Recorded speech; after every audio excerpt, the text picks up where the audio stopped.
इस वीडियो में बात करेंगे कि एनसीईआरटी की आखिर असलियत क्या है, कौन सी एनसीईआरटी आपको पढ़नी चाहिए, कितना आपके पास समय है, कितना आपको समय देना चाहिए, ऑनलाइन पढ़नी चाहिए, ऑफलाइन पढ़नी चाहिए, कहां से फ्री में डाउनलोड करें और पढ़ने की राइट अप्रोच क्या होनी चाहिए, टॉपर्स झूठ क्यों बोलते हैं, यानी इन सारे पॉइंट्स के बारे में इस वीडियो हम डिटेल में बात करेंगे। स्टार्ट करते हैं इस वीडियो को। जैन future officers, my name is Vijan Singh, welcome to Gage mission. देखो, जो हमारे पुराने सब्सक्राइबर होंगे उनको तो थोड़ा थोड़ा पता होगा क्योंकि हम बीच बीच में इन सारी चीज़ों को बोलते रहते हैं, लेकिन आज समराइज वे में हर एक चीज़ को बता दे रहे हैं। लेकिन जो नए सब्सक्राइबर होंगे, जो नए व्यूअर हैं, उनको सब कुछ डिटेल में और पता पड़ जाएगा। तो देखो, बात ये आती है कि आपको कौन सी एनसीईआरटी पढ़नी चाहिए। ये डिपेंड करता है कि आपके पास कितना समय है। जितना समय होगा उसी हिसाब से आपको एनसीईआरटी पढ़नी पड़ेगी। बहुत सारे टॉपर बोलते हैं कि 6 से लेकर 12 तक पढ़ो, 9 से लेकर 12 तक पढ़ो, लेकिन वो जो बोल के चले जाते हैं ना, बहुत छड़े की बात होती है, बहुत कम समय में बता के चले जाते हैं क्योंकि उनको एक्सप्लेन करने के लिए उतना समय नहीं होता। आगे इस चीज़ को और डिस्कस करेंगे, अभी बस ये क्लियर करना है कि आपके पास कितना समय है और कौन सी एनसीईआरटी पढ़नी चाहिए।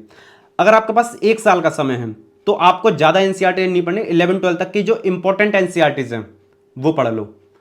लेकिन अगर आपके पास 1 साल से कम का समय है ना, तो जैसे 8 महीने हुए, 7 महीने हुए, 6 महीने हुए, 9 महीने हुए, तो आपको सिर्फ और सिर्फ मोस्ट इंपॉर्टेंट एनसीईआरटी पढ़नी चाहिए।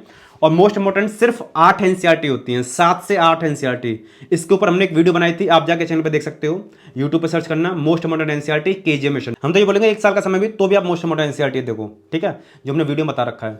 बात करें दूसरी, अगर आपके पास 2 साल का समय है तो आप 9 से लेकर 12 तक की कुछ एनसीईआरटीज हैं, आप उनको देख सकते हो, उनको पढ़ सकते हो। और 6 से लेकर ज़्यादा तक जाने की जरूरत नहीं है क्योंकि देखो, 2 साल का समय भी धीमे धीमे कब निकल जाता है आपको पता नहीं पड़ेगा। ये पूरा एक चक्र ऐसा है कि ये धीमे धीमे जब जाता है ना, समय पता नहीं पड़ता। तो 9 से लेकर 12 तक जो अच्छे एनसीईआरटीज है आप उनको पढ़ लो। बात करें अगर आपके पास 3 साल या 3 साल से ज़्यादा का समय है तो देखो, 3 साल एक काफ़ी प्रॉपर समय हो जाता है। अगर आप कॉलेज कर रहे हो तो भी प्रॉपर समय होता है, अगर कॉलेज नहीं कर रहे हो, सेल्फ स्टडी कर रहे हो तो भी बहुत समय होता है। तो आप 6 से लेकर 12 तक के एनसीईआरटी पढ़ सकते हो। और हम ये मान के चल रहे हैं कि 3 साल का समय यूपीएससी के लिए आप परिपक्व बनोगे, एक मैच्योर्ड इंसान बनोगे। तब तक आपको कंटेंट अच्छे से पढ़ना चाहिए, प्योरीफाई पढ़ना चाहिए। जैसे आप 6 से स्टार्ट करो, 6 के सब्जेक्ट से स्टार्ट करें, फिर 7th 8th 9th 10th, और सब्जेक्ट वाइज सब्जेक्ट आपको पढ़ना चाहिए। ये सब्जेक्ट पहले आपने हिस्ट्री ले लिया या ज्योग्राफी ले लिया, कोई भी सब्जेक्ट उठा लिया, जैसे मान लो पॉलिटी उठा लिया, तो पॉलिटी के पहले 6 की, 7th की, 8 की, 9 की, 10, 11 और 12th के हालांकि ज़्यादा बेनिफिशियल नहीं है पॉलिटी के। फिर ऐसे ही फिर आपने ज्योग्राफी उठा लिया, 6, 7, 8, 9, 10, 11, 12, यानी सब्जेक्ट को एक को पकड़ लो, फिर क्लास वाइज क्लास आगे बढ़ते चले जाओ। ऐसे नहीं पहले 6 की हिस्ट्री, 6 की पॉलिटी, 6 की ज्योग्राफी, फिर 7th की हिस्ट्री, ऐसे नहीं, ठीक है। आई थिंक आप समझ गए होंगे। यहाँ तक हमने मोटा मोटा बता दिया कि आपको कितनी क्लास की एनसीईआरटी पढ़ना चाहिए। देखो, बात ये आती है कि आप अगर सेल्फ स्टडी से यूपीएससी को कवर कर सकते हो तो बहुत बढ़िया। लेकिन अगर आप सेल्फ स्टडी नहीं करना चाहते हो और आप चाहते हो मैं कोई कोचिंग ज्वाइन कर लूँ लेकिन जिसका प्राइस ज़्यादा ना हो और क्वालिटी बहुत बढ़िया हो, तो हम आपको रिकमेंड करेंगे आप पीडब्ल्यूएल इसको ज्वाइन कर सकते हो क्योंकि यहाँ पे काफ़ी कम प्राइस पॉइंट पर सिर्फ 9,000 और 11,000 में आप इनके कोर्सेज को ज्वाइन कर सकते हो, जो आपके लिए काफ़ी बेनिफिशियल होगा, है ना। इनका प्रहार संकल्प टाइटन बैच है 2026 के लिए, इनका एक शानदार बैच है जिसका नाम है प्रारंभ 2026, जिसमें आपको यूपीएससी के साथ में जो मार्केट के लिए आपको जो स्किल्स होते हैं, सॉफ्ट स्किल्स और हार्ड स्किल्स, उनके लिए भी आपको तैयार किया जा रहा है, जो आपके लिए काफी बढ़िया होगा। इनके यहाँ पर इनके ऑप्शनल के कोर्सेज भी हैं, आप उनको चेकआउट कर सकते हो। सीसेट की क्लासेस भी हैं, आप उनको भी देख सकते हो। साथ में इनका एक कॉम्बो बैच है जिसमें आपको जीएस प्लस ऑप्शनल दोनों की तैयारी कराई जा रही है काफी अफोर्डेबल प्राइस पर। आप हमारे चैनल का कोड केजीएम इस्तेमाल करोगे तो आपको इनके सारे बैचेस पर काफी अच्छा डिस्काउंट देखने को मिल जाएगा। ये तो है सारे के सारे बेसिक फीचर जिसमें आपको ये सारी क्लासेस वगैरह मिलेंगी। अगर आपको इनका प्रीमियम कंटेंट चाहिए, है ना, जिसमें आपको इनके बुक्स हुए हैं, गाइडेंस है, मेंटरशिप है, ये सारे फीचर चाहिए, तो आप इनका प्रीमियम कंटेंट ले सकते हो जिसका नाम है सेलेक्ट 360, जो आपके लिए काफी बेनिफिशियल होगा। हम आपको ये रिकमेंड करेंगे, अच्छा प्राइस पॉइंट पर अच्छा कंटेंट चाहिए तो आप पीडब्ल्यू को ज्वाइन कर सकते हो, लिंक हमने डिस्क्रिप्शन डाल दिया है। चलिए बढ़ते हैं वीडियो में आगे। अब बात करते हैं एनसीईआरटी को पढ़ने के लिए कितना समय आपको देना है। जैसे मान के चलो 1 साल का समय है आपको, आपके पास 1 साल या 1 साल से कम का, जैसे 7, 8, 9, 10 महीने का समय है, तो आपको कम से कम एनसीईआरटी पर 1 महीने का समय देने जो होता है। अगर 1 साल का समय है तो 2 महीने भी दे सकते हो, अगर 1 साल से कम का समय है तो एक महीने का समय दे सकते हो। तो आप 30 डेज का चैलेंज रखो। अब 30 डेज का चैलेंज क्या होता है उसके ऊपर हमने एक वीडियो बना रखी है, आप इसको जाके देख सकते हो। पूरा 30 डेज का प्लान है, कब कहां पर कितना समय देना है, कितनी बुक्स पढ़नी है, कितनी रीडिंग करनी है, नोट्स वगैरह बनाने के लिए पूरा समय। अगर आप 1 मंथ में कवर नहीं कर पा रहे हो तो आप 10-15 दिन एक्स्ट्रा दे सकते हो, वो चल जाएगा। लेकिन आप अगर 1 साल का समय है, 3-3, 4-4 महीने एनसीईआरटी पर निकाल दे रहे हो तो गलत बात है, उतना नहीं चलेगा।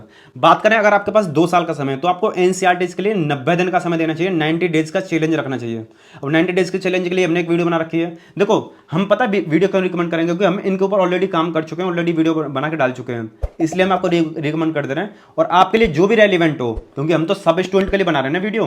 तो आपको जो भी वीडियो देखनी हो अपने हिसाब से उसको देख सकते हो, चाहे 1 ईयर वाली हो, 2 ईयर वाली हो, 3 ईयर वाली हो। तो 2 ईयर के लिए 90 मंथ की स्टडी वाली आप देख लेना।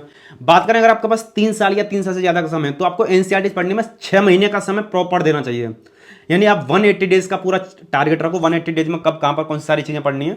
तो कुल मिलाकर अभी तक हमने आपको ये बताया कि आपको कौन सी एनसीईआरटी पढ़नी चाहिए और कितना समय देना चाहिए, और उनके लिए जो वीडियो रिकमेंडेड थी वो बता दें। अब बात करते हैं इस वीडियो का थर्ड पॉइंट के बारे में कि आपको एनसीईआरटी बुक पढ़नी चाहिए या नोट से आपका काम चल जाएगा, या जो आपकी इंपॉर्टेंट कोचिंग्स होती हैं, जो बड़ी बड़ी कोचिंग होती हैं, उनका मटेरियल पढ़ना है। तो देखो एनसीईआरटी आपके बेसिक स्ट्रक्चर को कवर करते हैं, बेसिक फाउंडेशन, बेसिक नीड को कवर करती हैं। उसमें क्या होता है, काफ़ी सिंपल लैंग्वेज में काफ़ी बड़ी बड़ी चीज़ को तोड़ के समराइज वे में बढ़िया तरीके से बता रखा होता है। समराइज तो नहीं बोलना चाहेंगे, डिटेल ही होता है, लेकिन काफ़ी सिंपल मैनर में बता दिया जाता है। कुछ आपकी डेफिनेशंस होती हैं, कुछ उसमें केस स्टडी होती हैं, कुछ आपके डायग्राम्स होते हैं, कुछ जो कार्टून टाइप के होते हैं, वो आपके लिए काफ़ी बढ़िया होंगे। तो आप अगर एनसीईआरटी को पढ़ते हो तो पहले तो आपका पढ़ने का जो लेवल होगा सिंपल रहेगा, तो आराम से समझ सकते हो, आराम से आप पढ़ सकते हो। देखो अगर आपने किसी कोचिंग को ज्वाइन किया है, अगर आपको टीचर से अच्छे से समझ में आ रहा है, तो एनसीईआरटी को आप मोटे मोटे तौर पे देख सकते हो, या जो मोस्ट इंपॉर्टेंट एनसीईआरटी बुक है आप उसको देख सकते हो। अगर आपने पीडब्ल्यू का नोट्स लिया है, संपूर्ण नोट्स लिया आपने, अगर आपने विजन आईएएस का नोट्स लिया है, या आपने किसी कोचिंग को ज्वाइन किया है, तो आप सारी एनसीईआरटी परचेस मत करो। आप सिर्फ जो मोस्ट इंपॉर्टेंट 8 एनसीईआरटीज हैं जिसको हमने बताया है, आप उनको परचेस कर लेना। इतना आपके लिए इनफ रहेगा अगर आपने विजनाइज का नोट्स लिया है या संपूर्ण का नोट्स लिया है। लेकिन आप बोलोगे नहीं मैं एनसीईआरटी को छोड़ दूं, कोचिंग का नोट्स पढ़ लूं, तो ये थोड़ा सा आपको नुकसान दे सकता है। हालांकि कवर हो जाएगा, लेकिन जो बेसिक चीजें हैं ना, वो आप थोड़ा सा मिस आउट कर दोगे। जो सिंपल वे में पढ़ सकते थे वो थोड़ा सा मिस कर दोगे। तो हम आपको यही बोलेंगे कम से कम जो मोस्ट इंपॉर्टेंट एनसीईआरटीज हैं उनको आप पढ़ लेना, ठीक है।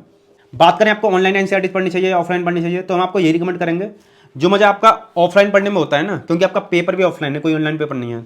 जो फील इसमें आता है, जो आपकी अंडरस्टैंडिंग बेटर होती है, तो आप इससे ही पढ़ो, ठीक है। अगर आप परचेस कर सकते हो तो बहुत बढ़िया, अगर नहीं कर सकते तो जो मोस्ट इंपॉर्टेंट एनसीईआरटीज हैं उनको तो परचेस कर लेना, ठीक है। अगर आप वो भी नहीं कर सकते तो इनका पीडीएफ पढ़ लेना। जब हमने अपने टाइम पर पढ़ी थी तो हमारे पास भी उतने पैसे नहीं थे कि हम इनको परचेस कर पाए, तो हमने भी पॉलिटी की, इकोनॉमी की और ज्योग्राफी की, तीनों सब्जेक्ट के एनसीईआरटीज मोबाइल से पीडीएफ से पढ़ी थी। ये इतनी बड़ी स्क्रीन रहती थी, ठीक है, मोबाइल से ही पढ़ा था हमने। तो ये कोई ज़रूरत नहीं है, अगर आपके पास पैसे नहीं है तो आप थोड़ा सा हार्ड वर्क डालने की जरूरत है और आपको सब कुछ मिल जाएगा। आप बोलोगे कहाँ से डाउनलोड करूँ, तो हमारा एक एप्लीकेशन है जिसका नाम है केजीएम मिशन, उसको डाउनलोड करना। हिस्ट्री की, ज्योग्राफी की, इकोनॉमी की, पॉलिटी की, चारों की एनसीईआरटी आपको मिल जाएंगे। यहाँ तक कि तमिलनाडु बोर्ड की जो हिस्ट्री की बुक हैं लेटेस्ट वाली, वो भी आपको मिल जाएंगी। साथ में जो कुछ आपकी स्टैंडर्ड वगैरह होती हैं वो भी आपको मिल जाएंगे। यानी कुल मिलाकर बहुत सारा कंटेंट है। तो आप हमारे एप्लीकेशन को डाउनलोड कर सकते हो, लिंक आपको डिस्क्रिप्शन में दे रखा है। एक चीज़ बोलेंगे, एप्लीकेशन का अगर आपको बेनिफिट मिलता है तो रिव्यू लिख देना प्ले स्टोर पर, जो थोड़ा फीडबैक अच्छा रहता है, ठीक है। आप बोलोगे मैं यूट्यूब वीडियो लेक्चर देख लूँ या मैराथन लेक्चर देख लूँ, उनसे काम चल जाएगा। तो आप बोलोगे सिर्फ मैं उन्हीं को देखूँ तो उससे काम नहीं चलेगा। आप यूट्यूब पर लेक्चर देखना चाहो देख लो, वीडियो देखना चाहो देख लो, मैराथन देखना चाहो देख लो, लेकिन ऑफलाइन अपने रूम पर सेल्फ स्टडी फिर भी करो। क्योंकि जो आपका दिमाग उस चीज़ को कैप्चर करेगा ना, जो उस चीज़ को ग्रैप्स करेगा, जो उस चीज़ को अटेन करेगा, वो आपके लिए काफ़ी बेनिफिशियल होगा। मेंस में वही काम आता है, प्रीलिम्स में आपका वही काम आता है, ठीक है। अब आपको बताते हैं ये टॉपर्स रियलिटी क्यों नहीं बताते हैं। कुछ टॉपर्स झूठ बोल देते हैं, कुछ टॉपर छुपा लेते हैं बातों को, इसके पीछे की रियलिटी क्या होती है। देखो टॉपर्स का जब इंटरव्यू लिया जाता है ना, कुछ यूट्यूबर होते हैं जो इंटरव्यू वगैरह लेते हैं, या कुछ टीचर भी होते हैं वो इंटरव्यू लेते हैं, तो वहाँ पे उनको बताने के लिए उनके पास हज़ारों चीज़ होती हैं। एनसीईआरटी सिर्फ इतना सा सेक्शन है।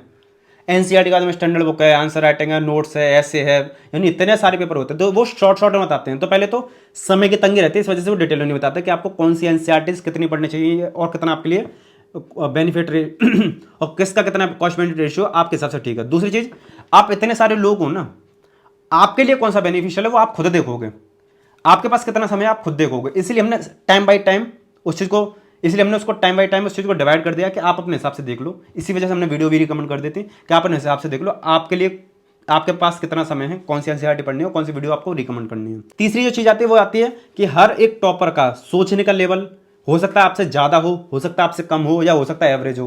यानी सबकी वीकनेस और स्ट्रेंथ अलग अलग हैं। आप में से जो वीडियो देख रहे हैं हो सकता है आप उनमें से सोचने का लेवल बहुत अच्छा हो सकता है कुछ का लेवल कम हो, कुछ का एवरेज हो। तो सब अपने प्लस पॉइंट देखो, नेगेटिव पॉइंट देखो, उसके बाद में अपनी स्टडी को स्टार्ट करो, ठीक है। और चौथा रीजन अगर हम बोलें तो वो ये रहता है कि जैसे मान के चलो एक टॉपर है, उसने बोला कि मैंने सिर्फ 11th-12th की एनसीईआरटी पढ़ी, तो उसके पीछे की रिलेटिव समझ के चलो, उसका मान के चलो कौन सा अटेम्प्ट है, पहले ये समझ के चलो उसका अटेम्प्ट सेकंड है, थर्ड है, फोर्थ है। उसने फोर्थ अटेम्प्ट में 11th-12th के पढ़ी है, या उसने जब पहली बार अटेम्प्ट दे रहा था उसमें भी उतनी पढ़ी थी। तो ये चीज़ समझने वाली है। इनको या तो कोई गाइड या कोई मेंटर या कोई टीचर यही बता सकता है, या टॉपर खुद आके प्रॉपर 2-3 घंटे की वीडियो बनाए, तब आपको समझ में आ सकता है। तो टॉपर की तो ज़्यादा वीडियो आती नहीं है, तो ये वाला काम हम कर देते हैं, कुछ टीचर्स कर देते हैं, तो वो सारी चीज़ें आपके लिए काफ़ी बेनिफिशियल होगा। देखो, इस तरीके का कंटेंट बनाने में थोड़ा सा समय लगता है, तो वीडियो को लाइक कर दो, चैनल पर नए चैनल को सब्सक्राइब करो, अपने फ्रेंड्स तक इसको शेयर करना। और एक चीज़ और, अगर आप बिल्कुल यूपीएससी की तैयारी बिल्कुल स्मार्ट स्टडी के साथ में करना चाहते हो, बिल्कुल शानदार तरीके से, जिस तरीके से ये गाइडेंस मिला, इस तरीके से आपको हर एक सब्जेक्ट हर एक टॉपिक का मिले, तो आप हमारे बाहुली कोर्स को चेकआउट कर सकते हो। आपको बताना चाहेंगे पूरा यूट्यूब पे गाइडेंस के लिए उससे शानदार कोर्स आपको नहीं मिलेगा, और है ही नहीं, वो यूनिक कोर्स है। डिस्क्रिप्शन में लिंक डाल दिया, आप उसको जरूर चेकआउट करना। लेफ्ट वाली वीडियो क्लिक करके जो यूपीएससी की तैयारी अगर आप बिल्कुल जीरो से स्टार्ट करना चाहते हो, तो हमारी यूपीएससी सीरीज 2.0 को देख सकते हो। डाटा वीडियो क्लिक करके हमारा बाहुली कोर्स इसके बारे में बताया था, आप उसको चेकआउट कर सकते हो। और सारे इंपॉर्टेंट लिंक, हमारे एप्लीकेशन का लिंक डिस्क्रिप्शन में मिल जाएगा, आप जरूर चेकआउट करना। इस वीडियो को समाप्त करते हैं, चलिए मिलते हैं नेक्स्ट वीडियो में। जय हिंद।